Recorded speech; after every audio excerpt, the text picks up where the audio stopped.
구하라. 아멘. 자리에 앉겠습니다.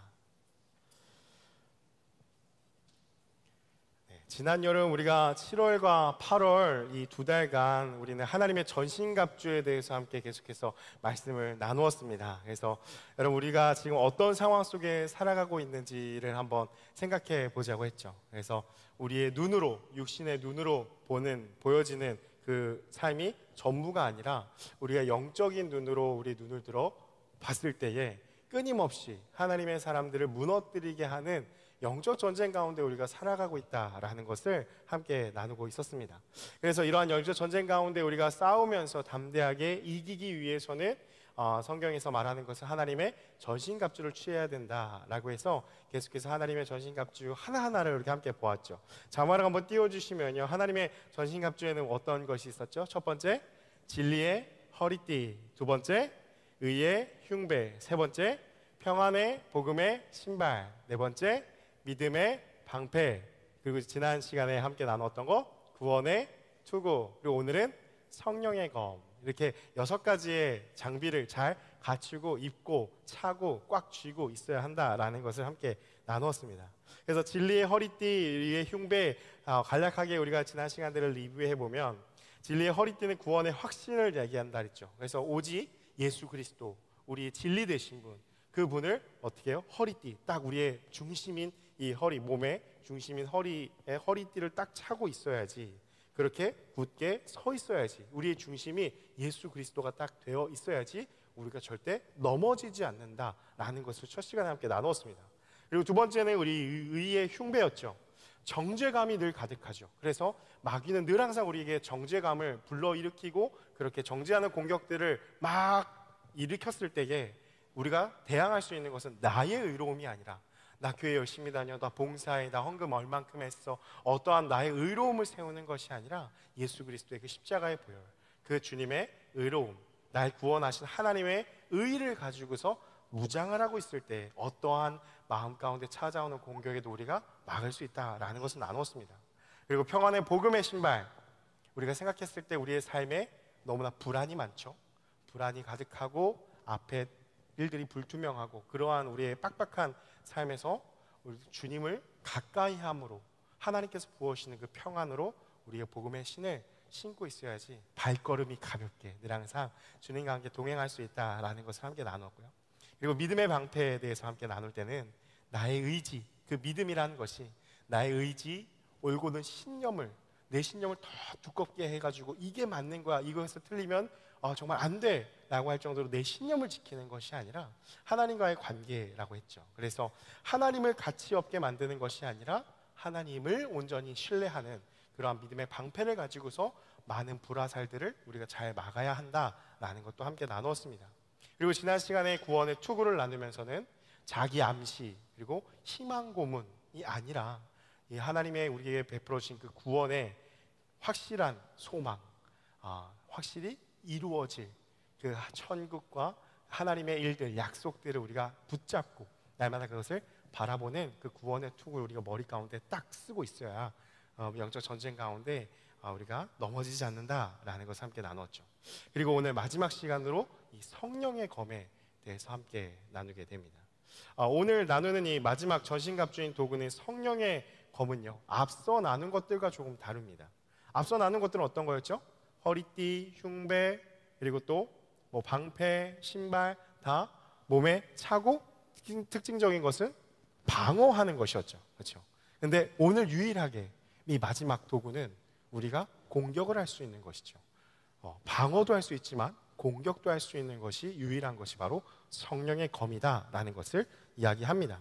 적극적으로 공격에 방어를 할 뿐만 아니라 적극적으로 공격도 할 수 있는 도구인데요, 마귀는요, 하나님 앞에 우리 각 사람이 온전히 서지 못하도록 온갖 술수와 또한 우리를 유혹하고 또 공포심을 주고 우리의 마음을 무력함으로 만들면서 공격을 그렇게 감행하는데요, 그 가운데 우리는 이 하나님의 전신갑주, 진리, 의, 평안의 그 복음, 믿음의 방패, 구원의 투구를 우리가 입고서 우리의 영혼을 보호하고 또 방어적인 태도로만 취하는 것으로 영적 전쟁에서 승리할 수 있냐라는 것이 아니라 수용적인 그 자세만 취하는 것 같다라는 것이 참으로 많죠. 그런데 그것이 아니라 그러한 이제 상황 가운데 우리가 오해가 생길 수 있는 것은 마귀에 대한 두려운 마음으로 위축될 수 있다라는 것이죠. 오늘 이 성령의 검을 하면서 우리가 적극적으로 취해야 될 자세가 생긴다라는 거예요. 그래서 우리는요 그러하게 우리가 오해하고 있는 것에 대해서 조금 조심해야 될 게 있는데요. 그러한 표현들을 많이 쓰죠. 우리는 죄성이 있는 죄인이라서 늘 무너진다라는 표현을 많이 씁니다. 근데 이것이 잘못 생각하면은 학습된 그런 무기력과 패배감으로 이어질 수 있다라는 것이죠. 하나님을 더욱 믿음으로 의지하지 못한 우리의 연약함을 고백하는 것은 좋습니다. 그래서 하나님을 더 의지해야지 라고 하는 건 좋지만 이것이 마치 자칫 좀 변명거리가 되어져서 우리는 죄성이 있는 죄인이니까 늘 넘어질 수밖에 없어라는 것이 학습된 그런 무기력, 패배감이 되어서는 안 된다라는 것이죠. 그래서 결코 마치 우리는 마귀의 강함, 그의 능력, 그의 권세 앞에 우리는 아무것도 할 수 없는 속수무책인 존재다라고 또 오해해서는 안 된다라는 것입니다. 물론 그렇게 겁내서도 안 되지만 물론 마귀를 또한 우습게 여겨서도 안 됩니다. 왜냐하면 영적인 존재이기 때문에 우리가 우리의 힘으로 감당할 수는 없는 존재라는 거죠. 그렇다면 우리가 이 마귀의 공격, 영적 전쟁에서 적극적으로 조금 이렇게 대처하면서 이길 수 있는 것은 무엇인가? 야고보는요 우리에게 이러한 해답을 주는데요. 야고보서 4장 7절의 말씀인데요. 우리 같이 함께 자막을 통해서 함께 읽겠습니다. 시작. 그런즉 너희는 하나님께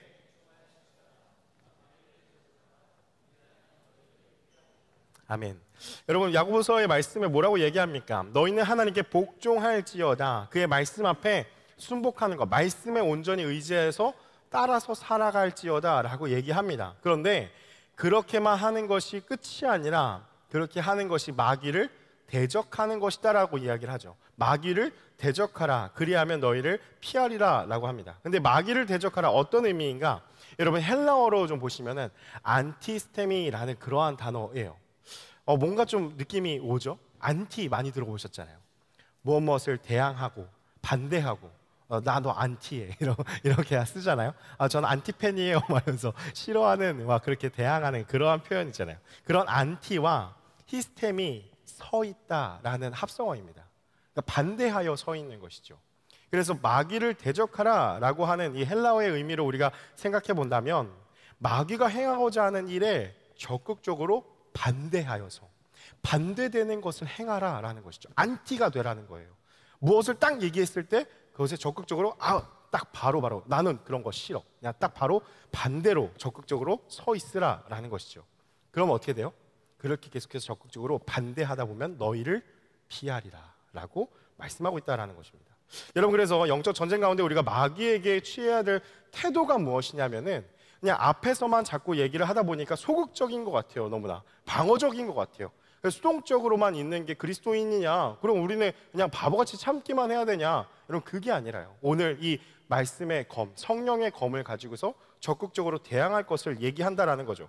적극적으로 더 이상 마귀가 공격하지 못하도록 함부로 하지 못하도록 대적하여서 그래서 우리로부터 멀리 떨어져 도망하여 피할 수 있도록 마귀가 우리를 바라보면서 적극적으로 그래 대항하니까 쫓겨갈 수 있도록 해야 한다라는 것입니다. 여러분 그래서 마귀를 대적하는 중요한 자세가 있는데요. 마귀를 대적하는 자세는 단순합니다. 무엇이냐면 적극적으로 무시해야 됩니다. 적극적으로 무시를 하는 것이 바로 마귀를 대항하는 자세라는 거죠. 그 키르기즈스탄을 갔다 왔잖아요. 거기서 우리가 배운 여러 가지 단어들 중에 제가 기억에 남는 한 가지 단어가 있었어요. 부정을 뜻하는 아니야 라고 했을 때 그들의 표현이 족이라는 말을 쓴다는 거예요. 족 이렇게 한다는 거예요. 그래서 실제로 그거를 배우고서 이제 뭐 선교사님하고 현지인 목사님하고 키르기즈 아이들하고 막 대화하는 걸 이렇게 들어보니까 들리더라고요. 그래서 뭔가를 딱 얘기했어요. 그랬더니 그 키르기즈 상대방이 이렇게 얘기하더라고요. 족족족족 그러면서 얘기하더라고요. 아니 이렇게 얘기하는 거죠. 그래서 족. 진짜 정말 아니라고 했을 때는 어떠한 표현을 쓰냐면 족도 아니고 말도 안 하고 그냥 이렇게 거기를 들린다는 거예요. 정말 터무니없는 어이없는 얘기를 상대방이 딱 했을 때 이렇게 돌린다는 거예요. 그래서 쯧하면서 이렇게 돌리는 게 딱 완전히 이거는 완강한 거부를 뜻한다라는 거죠. 여러분, 우리가 마귀가 우리를 공격해 왔을 때, 조롱하고 유혹해 왔을 때 마치 이것과 같아요. 적극적으로 어떻게 무시해야 되냐면 그냥 돌려버려야 된다라는 거예요. 적극적인 무시예요. 거기에 대응하고 반응하고, 그것을 마귀는 좋아한다라는 거죠. 노리고 있어요. 조롱하고 유혹하는 소리 앞에 우리가 뜨겁게 반응해 주기를 바란다라는 거예요. 그런데 성령의 검으로 쪽 하고 그냥 바로 쳐내는 것, 그것이 적극적으로 우리가 무시하는 자세라는 거죠. 그렇다면 어떻게 무시를 할 수 있는가? 오늘 에베소서 6장 17절의 말씀은 이렇게 얘기를 하죠. 우리말 성경으로 좀 가져왔는데요, 자막을 한번 보시면요, 구원의 투구와 성령의 검 곧 하나님의 말씀으로 무장하십시오. 성령의 검은 건 뭐라고요? 하나님의 말씀이라고요. 그래도 성령의 검이라고도 표현하지만 말씀의 검이라고도 표현을 한다라는 거예요. 그래서 우리에게 주어진 검은 성령의 검, 하나님의 말씀인데, 그 하나님의 말씀을 붙들어서 말씀으로 마귀를 물리칠 수 있다라는 거죠. 어떻게 무시하라고요? 말씀으로 무시할 수 있다라는 거예요. 그래서 디모데후서 3장 16절의 말씀, 우리가 잘 아는 말씀이죠. 이렇게 얘기를 합니다. 모든 성경은 하나님의 감동으로 된 것으로 교훈과 책망과 바르게 함과 의로 교육하기에 유익하니. 여러분, 성경에 대한 바른 이해가 있어야 한다라는 거죠. 여러분, 성경의 말씀에 대한 이해를 먼저 이야기를 하자면은, 여러분, 성경은요, 누가 저자예요? 모든 성경은 하나님의 감동으로 된 것으로. 성경의 저자는요, 수많은 사람들을 통하여서 누가 쓰신 이야기? 성령께서 쓰신 이야기라는 거예요. 하나님의 감동, 성령께서 사람을 통해서 기록하신 것이죠. 여러분, 따라서 우리가 오늘날 성경을 읽을 때도 마찬가지로 어떻게 읽어야 하는가? 여러분, 하나님의 감동이 없이는 이 성경을 읽을 수가 없습니다. 무슨 말입니까? 이거 다 읽을 수 있는 건 맞아요. 흰 거는 종이고 까만 건 글씨고, 그리고 그 안에 우리는 내용도 파악할 수 있고, 심지어는 이 성경을 하나님을 믿는 마음이 없어도 박사학위를 논문을 쓸 수 있는, 박사학위를 받을 수 있는 그런 사람들도 많습니다. 그러한 정보 전달의 책으로 어떠한 것을 요약하고 자기 의견을 개진할 수 있는 고대 문서로서 충분히 할 수 있죠. 그런데 하나님의 감동으로 쓰여진 성경이기 때문에 우리가 성경에 대해서 진짜 알 수 있으려면은 하나님의 감동, 성령께서 우리에게 말씀을 깨닫게 해주시는 지혜가 있지 않고서는 이 말씀을 진짜 순전하게 하나님의 마음을 알 수가 없는, 느낄 수가 없는 그러한 책이다라는 거예요. 여러분, 이것이 매우 중요한데요, 성경은요, 메시지의 책입니다. 우리가 성경을 읽을 때 어떠한 마음으로 읽어야 되냐면, 하나님께서 우리에게 나에게 주시는 메시지가 무엇인지를 늘 항상 발견을 해야 합니다. 성경은 단순히 정보 전달의 책이 아니다라는 거예요. 여러분, 우리가 단순히 성경의 내용을 알 수 있죠. 성경 어느 책은 무슨 내용이고 요약 뭐 알 수 있고, 몇 장 몇 절에 어떠한 구절이 있으며 어떠한 거, 뭐 심지어는 원어도 찾아보고 그 의미까지 알 수가 있어요. 그럼 마치 시험 공부하듯이 우리는 보고 읽고 외울 수 있습니다.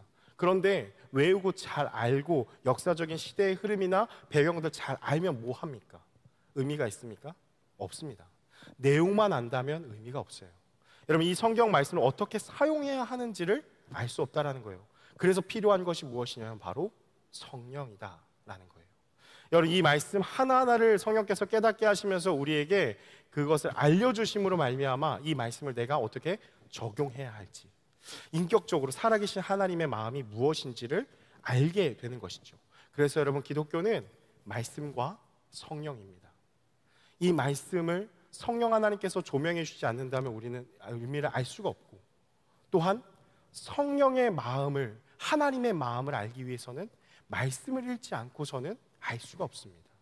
말씀과 성령이라는 이 밸런스가 하나라도 무너지는 순간 우리는 신비주의에 빠질 수 있고, 혹은 말씀이 없이, 혹은 냉철한 이성주의로, 교조주의로, 교리만, 그 교리에만 입각하여서 하나님과 인격적인 관계가 없는 양극단으로 갈라질 수 있다라는 것이죠. 말씀 안에 성령의 역사하심이 있어야 하는 것이고, 성령 안에서 말씀을 보아야 하는 것입니다. 그래서 하나님의 감동, 그것으로 쓰여진 것이기 때문에, 그래서 오늘 이 바울 사도가 에베소서에서 6가지의 하나님의 전신갑주를 취하라고 얘기하고 끝내지 않고요, 우리가 17절과 18절까지 읽었잖아요. 18절의 말씀에 바로 이어서 이렇게 얘기를 해요. 세번역 성경으로 갖고 왔는데요, 자막을 한번 보여주시면 같이 한번 읽겠습니다. 시작. 온갖 기도와 간구로 언제나 성령 안에서 기도하십시오. 이것을 위해서 늘 깨어서 끝까지 참으면서 모든 성도를 위하여 간구하십시오. 여러분, 성령의 검을 가지라 라고 하고서 딱 선포하고 너희가 할 수 있는 거야 라고 하는 것이 아니라 18절에 바로 이어서 얘기하는 거예요. 온갖 기도와 간구를 언제나 뭐라고요? 성령 안에서 기도하라. 또 성령이 언급되어진다라는 거죠. 다시 말하면 뭐예요? 하나님의 전신갑주 7월 8월 나눴던 모든 주제들 어떻게 할 수 있다? 성령 안에서 기도함으로 이루어낼 수 있다라는 거예요. 여러분, 이거 정말 중요합니다. 여러분, 영적 전쟁의 정의 그리고 실제를 우리가 잘 알아야 합니다. 영적 전쟁이 무엇입니까? 하나님의 말씀대로 살아가고자 하는 삶, 성령께서 내 삶의 주인이 되셔서 그의 인도하심을 따라 살아가는 삶이 영적 전쟁 가운데 승리한 삶이죠. 그런데 이 삶을 온전히 살지 못하도록 방해하는 것들로 싸우는 것이 영적 전쟁이라는 거예요. 그래서 제가 첫 시간부터 강조드렸던 게 그거죠. 영적 전쟁이라고 해서 마치 마귀가 되게 노골적으로 막 이만한 뿔을 달고서 우리에게 찾아오고 그러지 않는다고. 교묘하게 우리 마음 가운데 찬양하지 못하도록, 하나님을 가까이 하지 못하도록, 말씀을 읽지 못하도록, 교회를 가까이 하지 않도록, 공동체에서 분열되도록 하는 그 수많은 많은 것들이 우리 가운데 찾아온 삶에 당면한 영적 전쟁이다라는 거예요. 여러분, 그래서 바울은요 갈라디아서 5장 16절 17절에 이렇게 이야기를 하는데요, 우리 세번역 성경으로 가져왔는데 같이 한번 읽어봤으면 좋겠습니다. 함께 읽겠습니다. 내가 또 말합니다. 여러분은 성령께서 인도하여 주시는 대로 살아가십시오. 그러면 육체의 욕망을 채우려 하지 않을 것입니다. 여러분, 16절 말씀 보시면 뭐라고 나와 있어요? 성령께서 인도하여 주시는 대로 살아가라 라고 성령을 또한 강조하고 있다라는 거예요.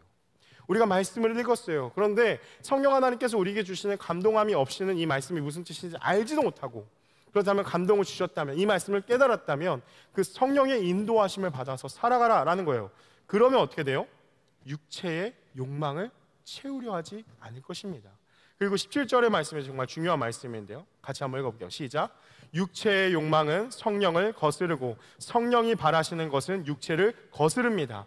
이 둘이 서로 적대 관계에 있으므로 여러분은 자기가 원하는 일을 할 수 없게 됩니다. 여러분, 아까 야고보가 우리에게 얘기했잖아요. 마귀를 대적하라. 안티스템이 어떤 뜻이라고요? 마귀가 하는 모든 공격들, 조롱하는 소리들, 유혹들에 대해서 적극적으로 어떻게 해요? 반대, 무조건 반대. 무조건 반대. 그냥 적극적으로 계속 쯧 하고서 쪽쪽쪽쪽 이렇게 하라고 하는 거잖아요. 여러분, 뭐라고 나와 있어요? 육체의 일과 성령이 하시는 일은 서로 적대 관계에 있다라는 거예요. 그래서 우리가 원하는 것, 우리의 죄성이 있는 우리 몸에서 우리가 원하고자 습관에 따라서 원하는 것들을 어떻게 하라고요? 적극적으로 안티스테미 하라고요. 족족족족 하라고요. 쯧 하라고요. 그리고 성령의 인도하심에 따라서 살아가게 될 때 어떻게 된다고요? 여러분은 자기가 원하는 일을 할 수 없게 됩니다. 안티하라라는 것이죠.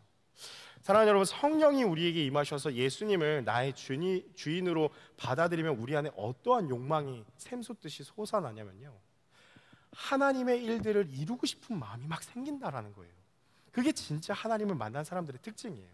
성령이 내 안에 충만하시면은 내가 내 이름을, 내가 내 인기를, 내가 조금 더 남자에게 여자에게 어떠한 인기를, 내가 조금 더 출세를, 어떤 많은 사람들에게 알려지는 어떠한 성공을, 어떠한 나의 부를 원해서 내 이름을 높이는 것이 아니라 성령께서 내 안에 주인 되시면은 하나님의 이름을 높이고자 하는 마음이 충만해진다라는 것이죠. 여러분, 그래서 말씀대로 살고 싶은 마음이, 욕구가 엄청나게 샘솟도록 솟아나는 것이 성령 충만의 증거입니다. 그래서 성령 충만은요, 어떻게 우리가 구별할 수 있는가? 어떻게 말씀대로 살아요? 라는 질문이 아니라 어떻게 변하냐면, 어떻게 말씀대로 살아요? 라는 이 질문이요, 어떻게 하면 말씀대로 살 수 있을까라는 질문으로 바뀝니다. 어떻게 말씀대로 삽니까? 라고 하기보다는 이 마음 가운데 하나님이 주신 마음으로 가득하니까 어떻게 하면 내가 하나님의 마음대로, 그 말씀대로 살아갈 수 있을까? 어떻게 하면 내 삶이 조금 더 말씀대로 살아갈 수 있을까를 고민하게 된다라는 것이죠. 여러분, 그런데 문제는 뭐예요? 주님의 이 사랑을 깨달았어요. 예배를 드리고 우리 지난 시간에 또 성령하고 잘 다녀오셨잖아요. 많은 도전을 받으셨죠. 여러분, 많은 말씀들, 찬양들, 수련회 통해서 많은 것들, 메시지를 듣는다라는 거예요. 근데 여러분, 이 삶이 온전히 사라지십니까? 안 사라지죠. 근데 우리 안에 막 갈등이 있어요. 내 안에 분명히 변화된 것 같은데, 그래, 그 마음이 일어나는데 나 왜 이렇게 변함이 없지? 여러분, 우리가 잘 분별해야 될 게 그거예요. 우리의 본성은 바뀌었습니다. 왜? 그 은혜를 경험했으니까요. 본성은 바뀌었어요. 그래서 에베소서 2장 15절 이 앞에 말씀에서도 바울이 얘기하는 거예요. 둘로 자기 안에서 하나를 만드사 새 사람을 지어서 화평하게 하셨다라고요. 본성은 바뀌었어요. 그러면 뭐가 문제냐? 우리에게 익숙했던 육체의 사고방식이 여전히 남아있기 때문에 그게 문제라는 거예요. 다시 말하면 습관이요. 아침에 일어나서 눈을 감을 때까지 우리가 너무나 말씀과 떨어져서 늘 항상 행해왔던 그 루틴이요. 그것이 남아있기 때문에 자꾸 돌아가고자 하는 회귀 본능이 생긴다라는 거예요. 여러분, 그래서 우리 안에 이 둘 사이의 전쟁이 일어나는 것입니다.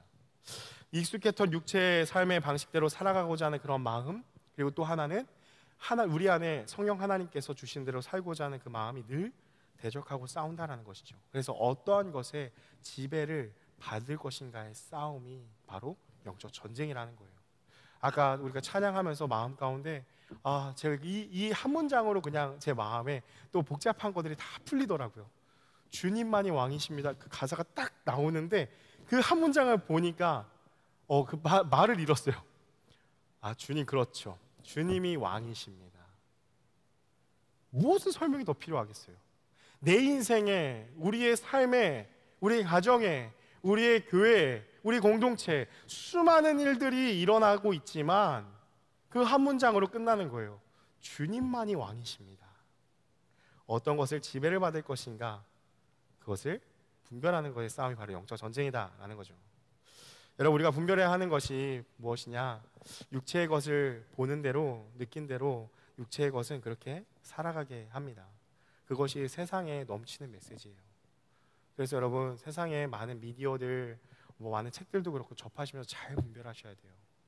봐 보면 이면에 깔려있는 메시지는 네 느낌대로 살라라는 거예요.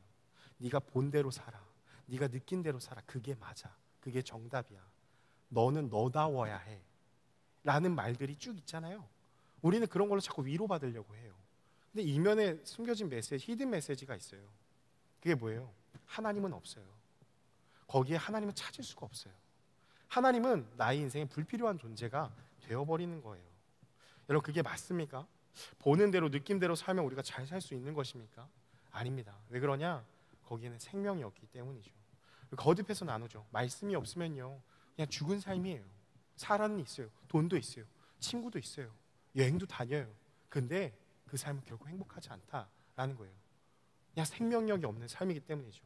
요한복음 6장 63절의 말씀이 그것을 이야기하죠. 자막을 보여주시면은, 살리는 것은 영이니 육은 무익하니라. 내가 너희에게 이른 말은 뭐예요? 영이요 생명이니라. 우리를 살아나게 하는 것, 하나님 앞에 바로 서게 하는 것, 기쁨이 충만하게 하는 것, 평안이 있게 하는 것, 뭐라고요? 영이라고요. 성령이 내 안에 계셔야지, 충만해야지, 그 영으로 가득해야지, 그 말씀이 있어야지 내 안에 살아난다라는 거예요. 그래야지 돈이 있어도 의미가 있는 거고, 건강이 있어도 의미가 있는 거고, 예뻐도 의미가 있는 거죠. 성령이 계시지 않고서는 아무런 의미가 없다라는 거예요. 이런 무엇을 그럼 따라서 살아가야 하는가? 하나님의 말씀이다라는 거예요. 여러분, 말씀이 우리 안에 있고, 말씀이 그 성령의 지배를 받으며 살아가는 삶에는요, 성령의 능력이 임합니다. 하나님의 말씀이 우리 안에 있고 성령이 충만하면 우리의 힘으로 살아가는 게 아니라 성령의 능력이 부어진다라는 거예요. 그 능력은 마귀의 유혹과 시험 앞에서 처절하게 끌려가는 싸움이 아니에요. 하나님의 능력은 위대하시거든요. 늘 항상 우리는 영적 전쟁을 생각하면은 막 처절하게 살아가는 것 같아요. 막 유혹을 가까스로 이겨내는 것 같아요. 막 이런 욕이 찾아오면은 내가 어떻게든 살아야 되는데 막 살지 못하는 마음 때문에 어떻게든 이겨서 막 주일에 왔을 때 그래도 이번 주는 승리했네, 휴 다행이다. 아니면은 때로는 그냥 넘어져가지고 이번 주 그냥 다 무너져 버렸네, 막 무너지고. 여러분, 이런 게 아니라는 거예요. 진짜 우리 안에 성령이 계시면은 능력이 부어지는 거예요. 능력이 부어지면 어떻게 되어지느냐? 끌려가는 싸움이 아니라 완전히 그냥 어떻게 해요? 아까 족 가치가 없고 무시해버리게 되는 능력이 있다라는 거죠. 여러분, 그래서 우리의 영적 전쟁 가운데 승리할 수 있는 구체적인 방법을 잘 알아야 하는데요, 무엇이냐면 마인드셋을 새롭게 해야 됩니다. 마음가짐이에요. 사고방식이에요. 여러분, 이것은 곧 우리에게 익숙했던 육체의 사고방식을 버리는 것이고, 성령께서 우리에게 행하고자 하시는 것을 온전히 수용하여서 말씀에 기록된 대로 하나님의 말씀대로 행하는 삶입니다. 여러분, 대표적으로 볼 수 있는 것이 바로 예수님이잖아요. 우리가 어떻게 살지? 그럼 우리의 눈은 어디로 돌려야 돼요? 예수님이에요. 여러분, 예수님은 어떻게 사셨을까요? 예수님이 이 땅 가운데 태어나셔서 자라나시고서 이제 공생애를 시작하실 때 뭐부터 하시죠? 세례 요한에게 세례를 받으시잖아요. 성령의 세례를 받으십니다. 그리고 예수님은 어떻게 되시죠? 바로 다음 장에 이어서 성령의 이끌림을 당하여서 광야로 가시죠. 광야에서 어떤 일이 일어나죠? 마귀의 시험 앞에 서게 됩니다. 세 가지의 시험이 있었죠. 돌이 떡이 되도록 바꿔봐라. 첫 번째, 양식에 대해서. 두 번째 뭐죠? 뛰어내려라. 성전 꼭대기에서 뛰어내려라. 그럼 천사들이 너를 보호해 줄 것이다. 세 번째 시험, 천하 만국의 영광을 보여주면서 이것을 갖고 있는 공중의 권세 잡은 자인 나 사단에게 경배해라. 그럼 내가 이것을 다 줄게 라고 하는 이 세 가지 시험이었잖아요.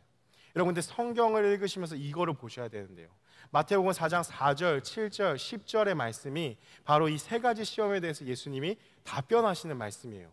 그래서 자막을 갖고 왔는데 보여주시면요, 뭐라고 나타나냐면 예수께서 4절 말씀에 예수께서 대답하여 이르시되 뭐라고 나왔어요? 기록되었으되. 첫 번째 시험을 마귀가 툭 던졌잖아요. 돌이 떡덩이 되게 하라. 너 그런 능력 있지 않냐? 라고 했을 때 예수님의 즉각적인 반응인 거예요. 4절 말씀에 예수께서 대답하여 이르시되 뭐라고요? 기록되었으되. 두 번째 시험하고서 7절 말씀에 바로 대답하십니다. 뭐라고요? 예수께서 이르시되 또 기록되었으되. 세 번째 뭐라고요? 10절 말씀에 이에 예수께서 말씀하시되. 여러분, 이 말씀을 읽으면서 제가 너무 큰 은혜를 받았거든요. 여러분, 10절 말씀에 그 예수님의 분노가 느껴지십니까? 뭐라고 나와 있어요? 이에 예수께서 말씀하시되. 저는 이렇게 좀 상상을 해봤어요. 예수님이 어금니 꽉 깨무셨구나. get out. 가라. 이제 뭐 그런 여기 그런 뉘앙스를 한 거예요. 사탄아 물러가라. 뭐라고요? 그리고 예수님이 막 어떠한 얘기를 해요? 기록되었으되. 계속해서 예수님이 하셨던 건 뭐예요? 말씀이었어요. 그래서 신명기의 말씀 가지고 얘기하신 거예요. 사단의 유혹과 공격이 찾아왔을 때 예수님이 어떻게 하셨다고요? 우리의 모범 답안? 기록되었으되, 기록되었으되, 기록되었으되. 그라포라는 이런 단어인데 기록하다, 새기다 이러한 거예요. 전능하신 하나님께서 말씀하시기를, 너의 주인 되신 하나님께서 말씀하시기를 약속의 말씀대로 내가 말하노니, 그런 의미가 포함되어 있는 것이죠. 구약 성경에 너를 지으신 자, 너의 창조자, 사단아 너를 만든 자가 전능하신 하나님이 우리에게 약속해 주신 그 약속의 말씀대로 기록되었으되 하고서 하나님의 말씀을 선포하셨다라는 거예요. 여러분, 구구절절 예수님이 사단에게 변증을 하신 게 아니에요. 그렇죠? 떡덩이가 되게 해라. 야, 지금 너가 말하는 거는 어떠한 문제가 있고 분석하셔가지고 이해를 시키신 게 아니에요. 그냥 바로 말씀하신 거예요. 사탄아 기록되었으되. 전능하신 하나님이 말씀하신다. 이 말씀이야. 이것이 맞다. 한마디로 물리치신 것이죠. 여러분, 그래서 바울은요 우리에게 이렇게 얘기하는데, 고린도후서 10장 3절에서 5절 말씀을 한번 보시면요, 뭐라고 나타나냐? 우리가 육신으로 행하나 육신에 따라 싸우지 아니하노니. 4절 말씀에 우리의 싸우는 무기는 뭐다? 육신에 속한 것이 아니다. 그리고서 뭐라고 얘기해요? 오직 어떠한 견고한 진도 무너뜨리는 뭐라고요? 하나님의 능력이라고요. 하나님의 말씀이 우리 가운데 있으며 하나님의 성령이 충만하면 우리 가운데 부어지는 하나님의 능력이라고요. 그 능력이 어떻게 돼요? 모든 이론을 무너뜨리며, 5절 말씀 보시면은 하나님 아는 것을 대적하여 높아진 것을 다 무너뜨리고 모든 생각들을 사로잡아서 그리스도 앞에 복종하게 하니. 여러분, 구체적으로 어떻게 우리가 해야 하는가? 우리가 비록 육체를 입고 있지만 그 육체의 욕망을 따라서 싸우는 것이 영적 전쟁이 아니라는 거예요. 습관에 따라서 우리가 할 수 있는 거 전혀 없다라는 것이죠. 육체의 사고방식에 따라 싸우지 않는다라는 거예요. 왜냐하면 우리가 싸우는 영적 전쟁의 무기는 우리에게 익숙한 육체에 따른 사고방식이 아니라 뭐라고요? 하나님의 전신갑주, 하나님의 능력, 그 말씀이기 때문에 그 능력만이 모든 이론을 파할 수가 있고 그 능력만이 세상의 어떠한 강함도 다 파할 수가 있고 그 능력만이 이 세상에 하나님을 대적하는 모든 공격 가운데서 모든 생각을 사로잡아 그리스도 예수 앞에 복종시킬 수 있는 능력이 바로 하나님의 능력이다라는 것입니다. 사랑하는 여러분, 그렇다면 우리가 점검해야 할 것은 무엇일까요? 예수님 모범을 보이셨잖아요. 광야는 우리의 인생을 말합니다. 그 인생 가운데 예수님이 시험을 당하셨다라는 것은 뭐예요? 우리에게 모범 답안을 알려주신 거예요. 너희가 인생을 살아가는 광야 같은 인생 속에서 살아갈 때에 많은 시험을 당할 거야. 그 시험 앞에 우리가 어떻게 살아가야 하는가? 말씀의 검 기록되었으되 그것으로 마귀를 내쫓으면서 살아야 하는 거야 라고 알려주셨다라는 거죠. 여러분, 그렇다면 우리가 점검할 것은 하나님의 말씀에 근거하지 아니한 모든 내 생각을 잘 점검해 봐야 한다라는 거예요. 여러분, 여러분이 신앙생활을 하면서 형성된 그러한 생각들, 가치관들 여러 가지가 있을 거예요. 습관들, 모습들. 그런데 잠깐 한 발자국 뒤로 가셔가지고 그 생각들이 어디서 왔는지를 점검해 보셔야 돼요. 습관에 따라서 예배를 나오고 습관에 따라서 기도를 하고 습관에 따라서 헌금을 하고 봉사를 하고 하는 그 모든 행위들의 근거가 무엇인지를 다시 한번 정립하셔야 됩니다. 내가 습관에 따라서 어떠한 가치관을 가지고 여러 가지 우리의 삶에 많은 가치관들이 있잖아요. 직업, 무엇을 선택할 것인가? 회사, 어디를 갈 것인가? 어떤 인생의 성공 여부, 무엇이 성공인가 하는 가치관들이요. 사람과의 관계도 있잖아요. 어떤 사람과 대인 관계를 맺을 것인가? 어떤 사람과 연애를 할 것인가? 결혼을 할 것인가? 이성을 보는 어떠한 이성관, 여러 가지 가치관들이 있잖아요. 여러분, 가족, 교회, 공동체, 우리의 삶에 밀접하게 있는 많은 생각들이요. 여러분이 정의하고 있는 그 수많은 기준들이요. 그거 다시 한번 하나님 앞에 펼쳐놓으라는 거예요. 그리고 여러분 꼬리표를 한번 달아보세요. 여러분, 그러한 마음들 있어요? 여자는 이래야 된다, 남자는 이래야 된다 하면서 연애에 관심 많으십니까? 그럼 거기에다가 여러분의 생각은 남자의 키는 적어도 180이 돼야 한다. 여러분, 근거가 무엇인지를 한번 써보세요. 성경이십니까? 찾으시면 저 좀 알려주세요. 그러면은 주님, 저는 170일밖에 안 되는데요. 한탄하고 올 것 같아요. 여러분의 많은 가치관들을 한번 쫙 나열해서 적어보십시오. 무엇이 근거이십니까? 여러분의 부모님, 교회 어른들의 어떤 전통, 관습, 그걸로 형성된 어떤 우리의 습관들이 있을 거고요. 세상에 말하는 기준이 우리의 기준이 되어서 그것을 그대로 따라하고 있는 가치관들이 많을 것입니다. 그 근거가 무엇인지를 우리 안에 당면하게 될 때, 직면하게 될 때에 여러분, 우리는 어떤 것을 가지고 인생을 살아가고 있는가가 그대로 여실히 드러난다라는 거예요. 그래서 여러분의 생각을 한번 잘 점검해 보셨으면 좋겠습니다. 왜 내가 이 직업을 선택하려고 하는지, 내가 왜 이 회사를 가려고 하는지, 내가 왜 돈을 벌어야 하는지, 내가 왜 가정을 꾸려야 하는지, 내가 왜 이 교회 공동체에 나와야 하는지, 이 청년부에서 내가 무엇을 행하고 있는지, 어떠한 것을 붙잡고 있는지, 그 무엇들에 대해서 성경적인 대답을 얻지 못한다면 여러분, 그 인생은 다 무의미해져 버린다라는 것이죠. 여러분, 내가 어릴 적부터 경험한 많은 인생의 경험들이 근거가 되어서 근거를 삼고 있는지 아는지를 잘 보셔야 됩니다. 특별히 여러분, 잘 분별해야 할 것이 있는데요, 과거에 받은 은혜의 경험으로 오늘을 살려고 하는 태도에서 벗어나셔야 됩니다. 이게 믿음 생활을 오랫동안 한 사람들의 되게 위험한 부분이에요. 과거에 받은 은혜에만 머물러 있는 사람들이 너무나 많아요. 과거는 다 소용없다, 필요없다 이런 게 아니에요. 잘 분별해야 됩니다. 무엇이냐면 여러분, 과거에 받은 소중한 은혜는 끊임없이 간직해야 됩니다. 그게 신명기에서 우리에게 늘 얘기하고 있는 거잖아요. 기억하라. 하나님 하신 일을 기억하라. 출애굽하면서 여호와께서 행하신 일들을 기억하라. 늘 얘기한다라는 거예요. 그런데 우리는 과거에 그렇게 경험했던 순간들, 추억만 곱씹고 있어요. 추억팔이만 하고 있어요. 과거에 그렇게 내가 했는데 라는 것만 기억하고 있지, 그때 하나님이 주신 말씀이나 은혜는 전혀 기억하지 못해요. 나 그런 것도 해봤어 라고 그냥 넘길 때가 많다라는 것이죠. 그래서 그것이 곧 나의 신앙이라고 착각한다라는 거예요. 여러분, 지난 집회 수련회도 갔다 오고 여러 가지 예배도 드리고 많이 했잖아요. 겨울 수련회도 있었고 기억에 남는 주일 예배들도 있었죠. 여러분, 그 상황, 그 시간들 기억나시죠? 저도 되게 내년도를 생각해 보니까 우리 뭐 했지? 한 해를 돌아봤을 때 맞아, 겨울에 그 가평우리 마을 갔었는데 되게 좋았는데 생각했는데, 여러분, 그 생각 속에서 그냥 좋았던 기억, 뭔가 생각만 있다면은 거기서 우리가 잘 분별해야 될 것은 그 안에서 하나님이 나에게 말씀하신 말씀이 있는지를 점검하셔야 된다는 거예요. 사랑하는 여러분, 그 말씀이 없으면요, 우리 인생은 그냥 다 무너져 버릴 수밖에 없습니다. 우리의 가치관에 수많은 것들을 나열해 놓고 거기에 말씀의 근거가 없잖아요. 다 무너져 버리는 것들이라는 거예요. 돈을 벌어야 되는 이유, 어떠한 이성을 만나야 되는 이유, 어떤 가정을 만들어야 되는 이유, 여러 가지 수많은 가치관들에 대해서 성경적인 가치관을 전혀 제시하지 못하고 있다면 금방 무너져 버리는 모래와 같은 것들이다라는 것이죠. 사랑하는 여러분, 말씀을 마무리합니다.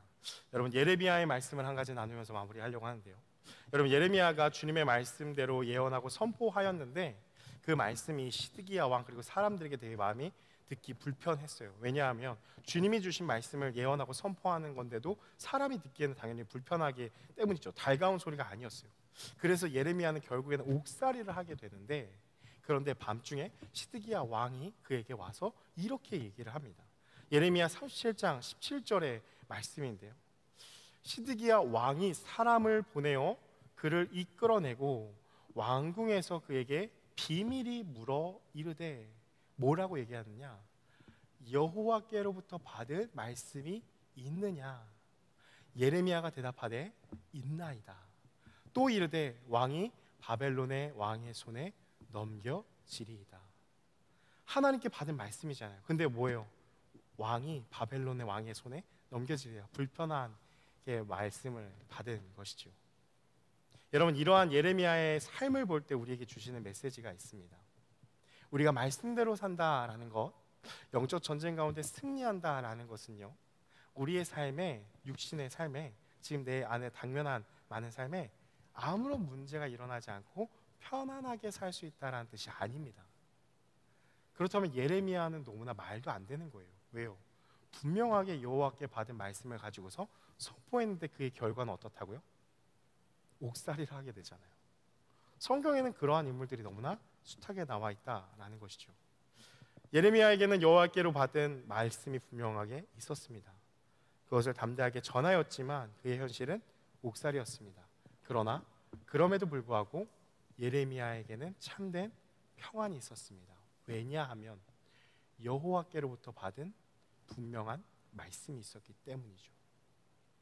사랑하는 여러분, 여러분 안에 무엇을 근거로 하여서 주어진 이 인생을 바라보고 살아가고 있는지를 한번 생각해 보셨으면 좋겠습니다. 여러분, 정말 무엇을 근거로 갖고 계십니까? 여러분의 삶의 목적 이것이야 라고 했을 때 그 근거가 무엇입니까? 내일을 살게 하는, 내일을 또 눈을 떴을 때에 오늘을 또 살아가게 하는 그 여러분의 근거, 그것이 무엇입니까? 그 대답에 대한 근거. 이런 말씀에 근거하지 않은 많은 가치관들은요, 우리의 인생을 허무함으로 이끕니다.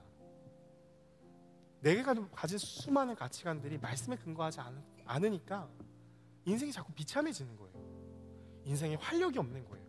무너지는 거예요. 자꾸 허무해지는 거죠. 뭔가 상황은 다 좋은 것 같아요. 잘 사는 것 같아요. 근데 자꾸 마음의 허무함에 굴복하는 이유는 단 한 가지라는 거예요. 말씀이 근거하지 않았기 때문이에요. 왜요? 말씀은, 영은 살리는 거잖아요. 생명이라고 했잖아요. 생명이 없으니까, 육으로 가득하니까 당연히 무너진다라는 거죠. 여러분, 우리가 오늘을 살아가며 점검해야 할 한 가지, 여러분, 여호와께로부터 받은 말씀이 있습니까? 이 질문 앞에 우리가 마주하였으면 좋겠습니다. 예레미야와 같이 있나이다라고 대답하실 수 있겠습니까? 내 인생에 왜 살아가야 하지? 라는 이 물음 앞에 나름대로 내가 내린 그 답변에 여호와께로부터 받은 말씀이 있습니까? 있나이다 라고 대답할 때에 내 안에 무너질 수 없다라는 것이죠. 그래서 날마다 성령의 조명하심에 따라서 주의 말씀을 읽고 듣고 묵상하고 그 말씀을 내 것으로 만들고 그것을 사용할 수 있는 방법을 성령께서 깨닫게 하신 대로 그 지혜를 품고 사용하는 것이 매우 중요하다라는 것입니다. 여러분, 날마다 주의 말씀을 가까이 하고 성령께 의지하면서 우리를 향하신 그 말씀을 꼭 받으시기 바랍니다. 순간순간 그 말씀을 붙드셔야 돼요. 그냥 추상적으로 그런 마음이다, 여러분, 그거 남지 않습니다. 선교를 갔다 오고 여러분 어떠한 말씀을 듣고 예배를 드렸을 때 여러분에게 확실한 말씀이 있어야 돼요. 근거가 있어야 돼요. 우리가 키르기즈 선교를 갔다 오면서 제가 분명하게 선포하고 함께 나눴던 마음이 뭐였냐면 거룩한 사귐이었습니다. 그냥 추상적인 어떠한 마음과 느낌이었을까요? 아니에요. 요한일서 1장 3절 4절에 근거한 그 거룩한 사귐이에요.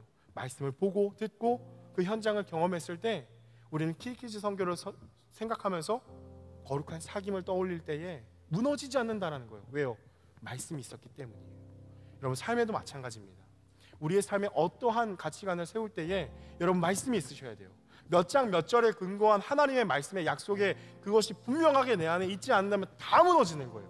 내 인생의 삶의 목적, 나에게 부르신 부르심의 레마의 말씀이 있어야 돼요.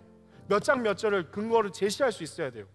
내 인생을 왜 하나님 만드셨습니까? 내 인생은 베드로전서 3장 16절에 근거한 그 말씀 때문에 내가 지금 살아가고 있습니다라고 분명하게 대답할 수 있는 말씀이 없다면 우리 인생은 다 무너질 수밖에 없다라는 것이죠.